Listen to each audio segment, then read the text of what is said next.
the commitment, Mr. Speaker, on this side of the House to giving the British people their say has deep roots. Mr. Speaker, it is almost I'm going to make a little progress, bearing in mind the Speaker's exhortation.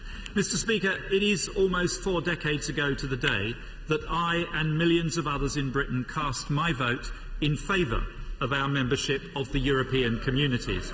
And like millions of others, I believed then I was voting for an economic community that would bring significant economic benefits to Britain, but without undermining our national sovereignty. I don't remember anybody saying anything about ever closer union or a single currency. But, Mr. Speaker, the institution that the clear majority of the British people voted to join has changed almost beyond recognition in the decades since then. I will.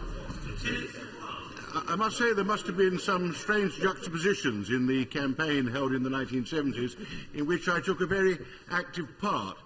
Most of the debates I took part in were about the pooling of sovereignty and the direct applicability of European legislation without parliamentary intervention, which was a very controversial subject, and otherwise the ever closer union was in the treaty to which we were acceding. Well, Mr. Speaker, call me negligent, but as an 18-year-old voter in that election, I didn't actually read the treaty before I cast my